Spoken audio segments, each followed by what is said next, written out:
Hong ilah ngawik namastu namasidam ndak waspadake ingkang munggah oning bali Marcukunda manik Kahyangan Suralaya.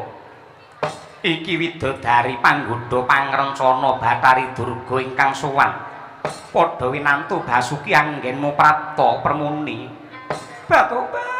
Tobat Bukulun. Awit saking berkah pangestu paduka Sang Adi Bukulun sowan kula tansah sinampuraning kamulyan lan kabagyan boten langkung sembah pangabekti kula kunjuk wonten sandhap pepodo paduka Sang Adi Bukulun Bathara Guru. Iya Durga ndak tampa gawe bombong ing rasa. Ora liwat pangestu kulun wae tumrapo lawan jeneng kita. Kula tampi tangan kula kalih kinalungaken wonten ing jangga, kula dlesepaken wonten ing payudara. Satemami mbuana dhumateng Bawa Leksana ngaturaken panuwun awit pangestu paduka Sang Adi Bukulun sesembahan kula ing Marcapada prateng delahan Bukulun. Kok katon semengko jeneng kita ki mau saka ngendi? Nun inggih kula saking Dong Bantreng Bukulun. Ah iki. Mbok-mbokane biyen ya iki wonge. Ing atase kaya mengkene parandene dadi widodari. Mula ya trep lamun dadi widodari panggoda pangrencana. Terus janani banget ing atase munggahna Kahyangan, ngadhep ana ngarsane Sang Hyang Jagat Girinata, le dandan dipolke kaya ngono. Ngangge klambi biru, selendhange putih. Mangka wonge ireng bareng disawang kaya madu mangsa malah. Kula menapa wonten ingkang ngrasani kula? Ora ana kok Durga. Tujune kok kula rada budheg ngoten. Dados mboten ngerti sinten ingkang rembak kalian kula menika babar pisan kula mboten mangertos. Durga wonten dawuh semengko pengawak bojro sigra kang mawa gita semuning gembol wigati. Maragake matura ingkang kanthi prasaja permuni. Nun inggih Bukulun yektosipun malih-malih menapa? Anggen kula cumantaka minggah wonten Kahyangan menika yektosipun namung badhe netepi tembung anak polah bapa kepradah. Kula dipun tangisi kaliyan ingkang putra Ratu Tunggul Malaya nenggih pun Dewasrani. Mongko sampun cetha pratela bilih Dewasrani menika putra paduka Sang Hyang Girinata ingkang ngukir dhumateng jiwa raganipun Dewasrani. Kula ingkang nggembel dhumateng Dewasrani, mbobot Dewasrani dangunipun 9 sasi sedasa hari. Ning wedinipun paduka kemutan. Wiwit Dewasrani menika lair jabang bayabang paduka babar pisan mboten nate niliki, mboten nate nglowentah, mboten nate Rayu Durga. Nun inggih nyuwun pangapunten Bukulun. Tobat niki lho nun sewu. Iki alis kula menika kula cap lho Bukulun, kula cap Bukulun. Ya aku wis ngerti. Lho niki lambe kula ya kula suntik. Kula tambahi plastik ember Bukulun. Alah kaya eneng-eneng iki. Ing atase pasiwakan sing semua kaya ngene wibawa kene bareng tekan Durga dadine murak-marik kaya ngene. Adate tarpa Durga iki ketok wingit wibawa kabeh lho. Akhire ana Durga rumasaku kaya ana sing beda ngono. Kula mesaken kaliyan Dewasrani ngatasi anake ratuning para dewa ing Kahyangan Suralaya parandene kok gayuh menapa kemawon mesti lepat. Gadah panjangga menapa kemawon mendhi mboten kasembadan. Areng rabi dhumateng Dresanala kalah kaliyan si Janaka. Gayuh wahyu wujudipun toh jali kalah kaliyan si Janaka. Bola-bali dados klilik boten wonten saleh kejawi namung Janaka mila sepisan ji menika. Kula suwun kanthi sanget Sang Hyang Girinata kepareng minangkani pamutahanipun ingkang putra pun Dewasrani. Kula mangertos bilih paduka badhe ngandhapaken kanugrahan wujudipun wahyune lanange jagat lan curing Madyapada nenggih wahyu purba sasangka. Baru to salah alamat iki. Purbaningrat. Oh nggih wahyu Purbaningrat. Purba sasangka menika MC menika. Ha iya ngerti kene kaya nggih. Wahyu Purbaningrat lanang jagat.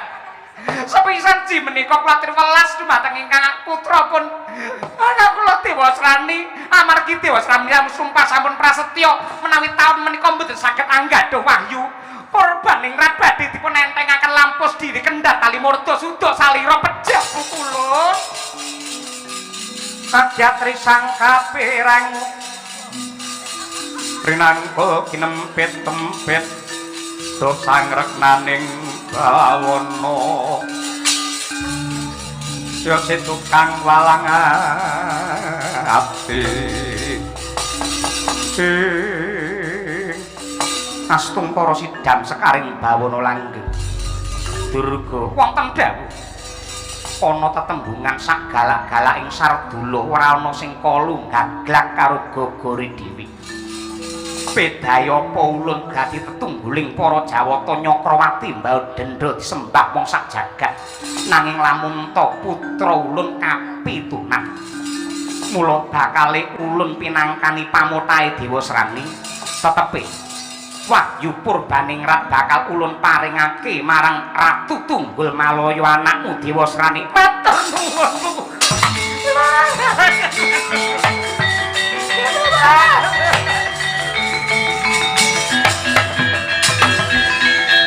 Adi Guru nalika Durga kala wau dereng sowan pun rembakan kanthi sae rembakane ing kanthi gumathok bilih kanugrahan Wahyu Purbaningrat menika badhe dipun paringaken dhumateng Panengah Pandhawa pun Janaka ning bareng Durga teka kok dadi menceng kados mekaten kados pundi menika nuwun sewu Nadyata Paduka menika panguwasa ning panguwasane aja nganti kinarya gada aja mung mikir lan mikolehake keluargane dhewe aja mung golek-golekake karo putrane pribadi ning kudu tumindak adil kanthi saadil-adilipun mila mboten aneh mboten mokal bilih jagat menika gonjang-ganjing merga adile para dewa sampun jomplang kula ngraosaken ing kahyangan menika adilipun hukumipun tanpa benten kalian hukum lading. Lading menika menawi munggah kethul yen mudhun niku landhep. Mula yen ana nugraha dudu kawula sing taberi tapa sing nampa ning nadyanta ora nate prihatin kaya wujudipun Dewa Srani, mesti bakal nampa nugraha merga cedhak utawa dadi putrane ratune para dewa. Ning kosok baline lading menika menawi mandhap wujudipun landhep tegese paukuman tumrape kahyangan mung nggih nyiksa mung nggih mblek rasane wong cilik merga lading yen mudhun menika landhep wis wong cilik lingguhe dingklek dimari ublek yen geger diculik dhisik digebuki nganti mendelek niku wong cilik mboten mesake kali wong cilik wong cilik saniki sami dong guyang-guyu guyang-guyu nah dianton nonton wayang mesam-mesem ning nyatane mangsawang cukurane kados ngoten niku sinten Doren lan niku korbane panguwasa Doren ngoten niku mung gawane dingkle sinden entuk 10.000 senenge mboten umum niku mila Paduka kedah adil saadil-adilipun yang nganti doyong dumateng keluarga jagat bakal kiamat tadi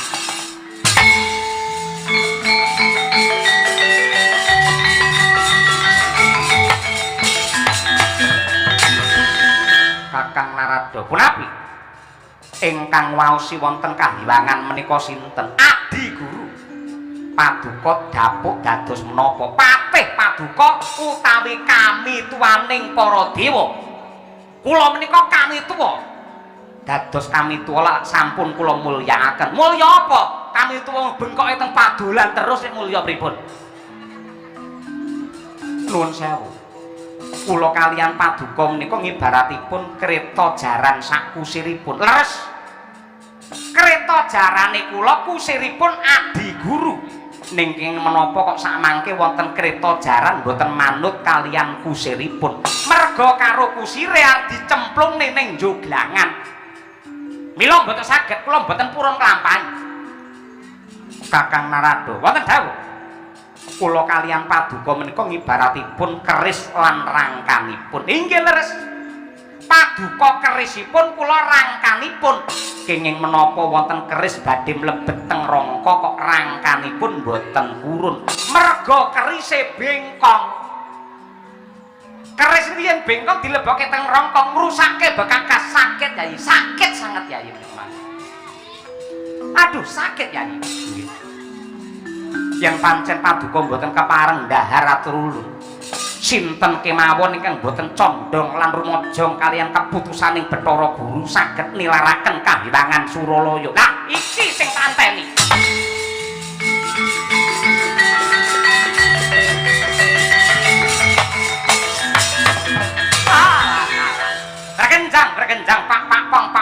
Warudaya, untu entek jenenge ompong, rambut dawa jenenge gondrong, adah soto jenenge rombong, bojo moblong tinggal jagong, cingklak wong waras. Yen pancen jenengan badhe mecat dumateng kula mboten dados menapa ngubar niki ya ora enek apa-apa. Mboten masalah, mboten masalah. Kula tak leren melu campur sari pundi to pundi ngoten. Ning saderengipun kula mandhap saking mriki saderengipun kula nyuwun pamit kula tak matur sekedhik kemawon. Bilih teng donya niku karma pala taksih wonten. Sing tegese wong nandur bakal ngunduh utang bakal nyaur sing ndandake bakal ngenggo. Yen nganti ana welake Hyang Agung tunggak waru Narada ra melu-melu.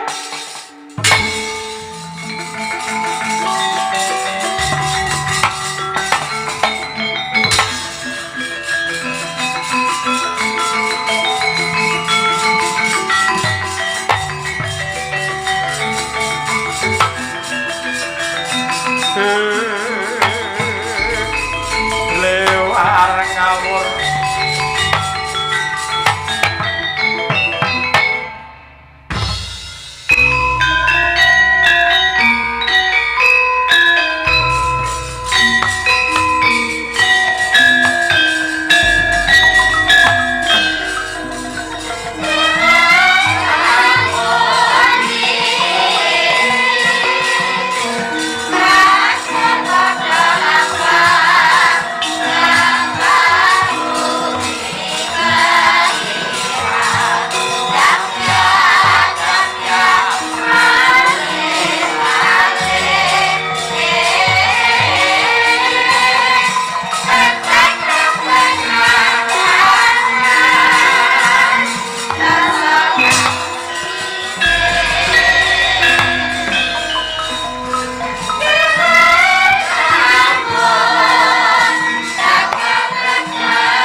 wonten dawuh Bukulun apa to sebabe jeneng kita tak kanthi rada sumingkir merga ulun bakal catur netra iki ana bab wadi lan wigati ingkang paduka kersakaken kados pundi ingkang dadi klilip mungguing netra tumrap kasembadaning sedya putra kita Dewa Sraniantuk Nugroho Purbaningrat ora ana liya kejaba panengah Pandhawa Si Arjuna.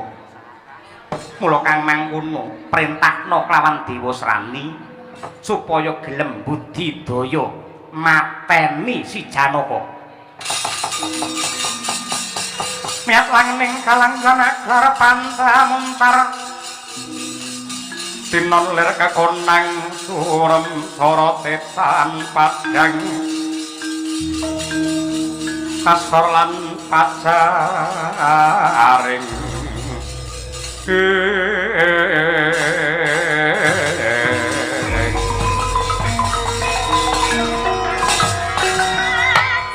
mboten langkung sendika ngestakaken dawuh paduka Sang Adi Bukulun kalilan kula amit mata pasilan iya duga-duga digawa ngati-ati aja nganti keri nadyan kaya ngapa lan kepiye mestine Durga ngerti lamun ta Janaka rena wengi tansah dijampangi karo danyange tanah Jawa Semar Badranaya.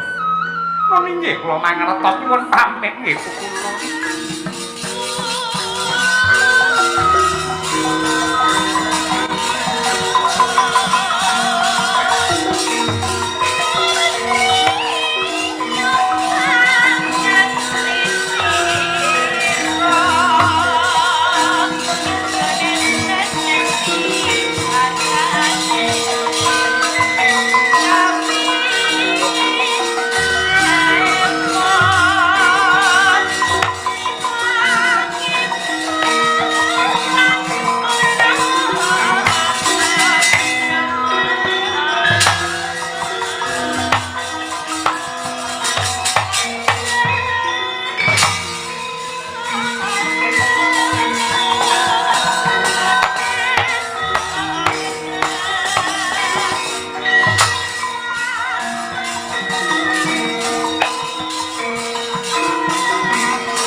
asampo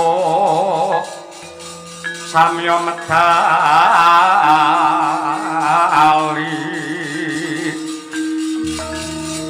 wong ler kathit wileting kata dah juang kong mengonceng niti bentang sangaji micil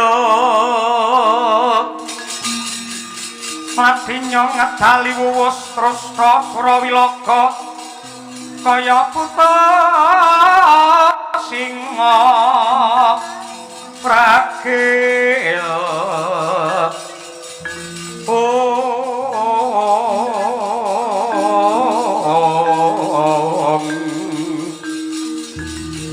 pasti jangka dendanya mangambak boyo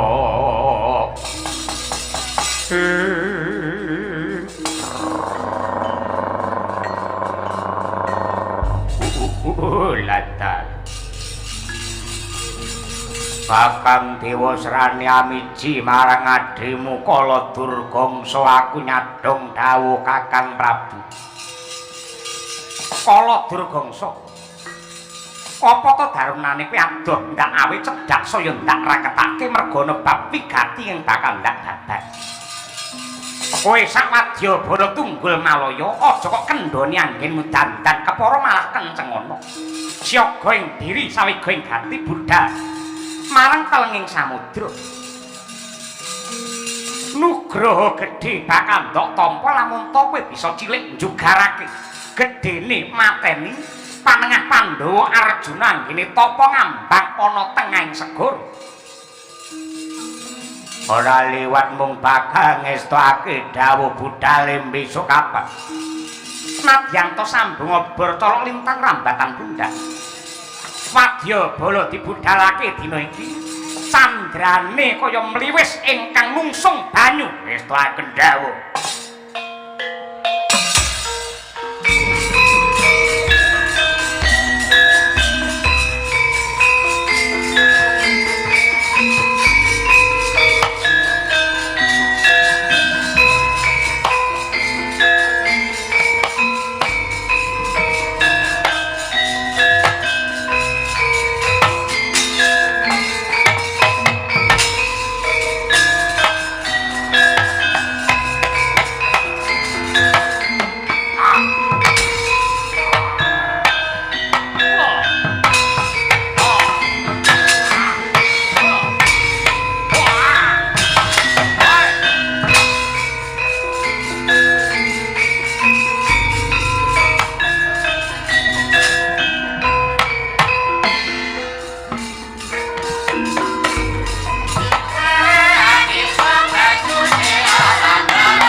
dongeng entik-entik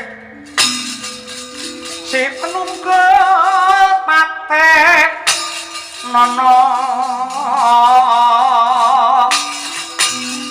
panunggul apa dosane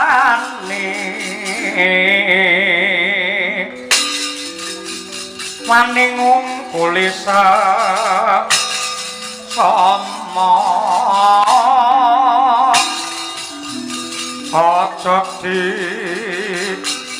ndak kualat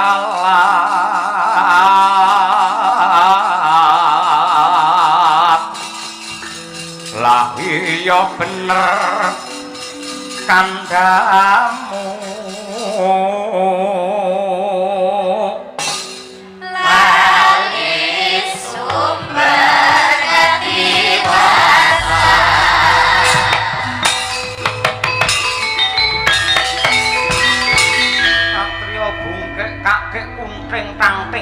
sak kepel sisih pijer dipelintir wae. Aja nganti kowe mati tanpa aran mara gaging aku sapa jenengmu? Lek nomripatmu jerengen gobokmu. Satriya Lesan Pura Raden Setyaki ya Raden Sencaki kowe sapa? Muri saka negara Tunggul Malaya. Kesete sembanku Prabu Dewa Srani. Bintang samudra kang dadi aranku. Kowe nyimpang ngiwa utawa nengen? Endi sing jenenge Janaka sing jarene tapa ngambang ana tengahing segara? Janji ora gelem jugar ngene tapa brata. Aku tak pocok janggane. Blangap-blangap patung ngucap. Cetha lamun toke teka ana kene mung waton Sulaya. Yen pancen wis gembleng lan kenceng tekadmu ngurak-arik tatanan Ripalungguhan iki Setyaki gawe Giri Sayembara kamu kena kowe nyinggol kelawan Raden Arjuna Waton pinter jebol diadane Setyaki piye rada muntat lir kinesat duka yaya sinepe Jojo bang mawing-wing langis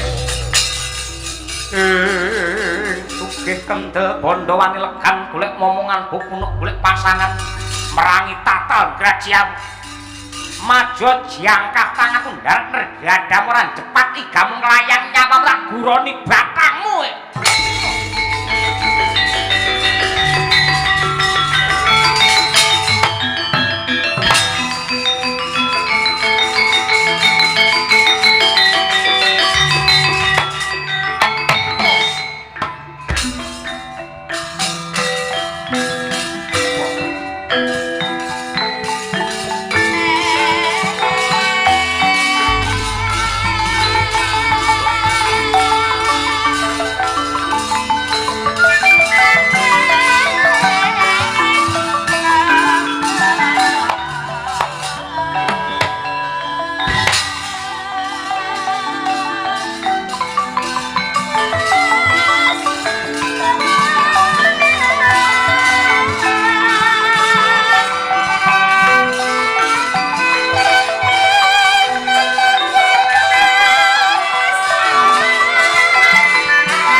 iso nganti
ngono.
mawut kang katrajang ing sahana wadya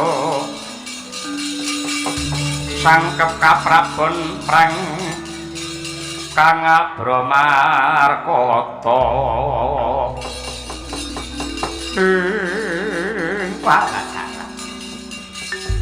ora kena sinangga enteng kaprawirane para putra-putra Pandhawa pandegani karo Abimanyu kelawan Gatotkaca didekengi karo satriya Swalabumi ya kuwi Setyaki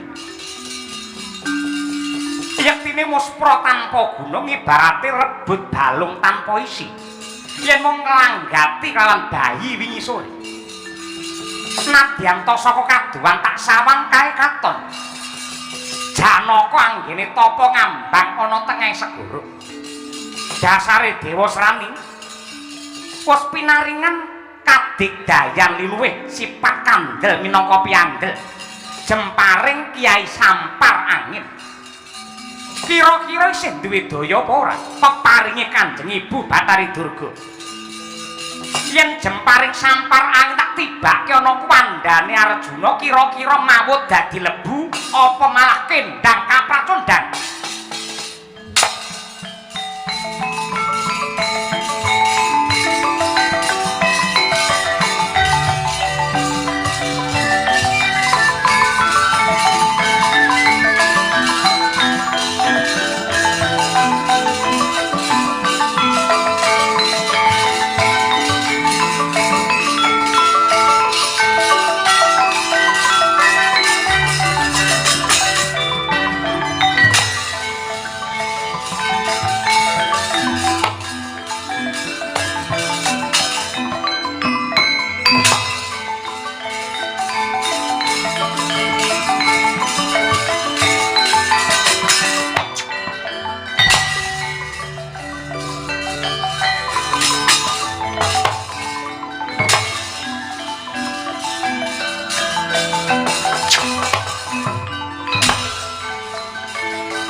Pandhawa biyaku mulung mangung siring sata Kurawa gambak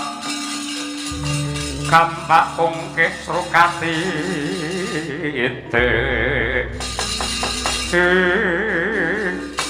kepiye ngger Dewa Srani apa wis kasembadan anggen mrawasa kelawan panengah Pandhawa si Arjuna nuwun inggih Kanjeng Ibu pikantuk berkah pangestu paduka lantaran pusaka peparing dika nenggih Kiai Sampar Angin kula tingali saking katebian Arjuna kendang kapracondang dawahipun wonten pundi kula mboten ngertos apa mati apa urip apa malah ambyar dados lebu kula kirang mangertos tegese ora ana sing ngalang-alangi anggen menapa kanugrahan ya kuwi Wahyu Purbaningrat pantes ngono karo sembah ya pisang Hyang Nata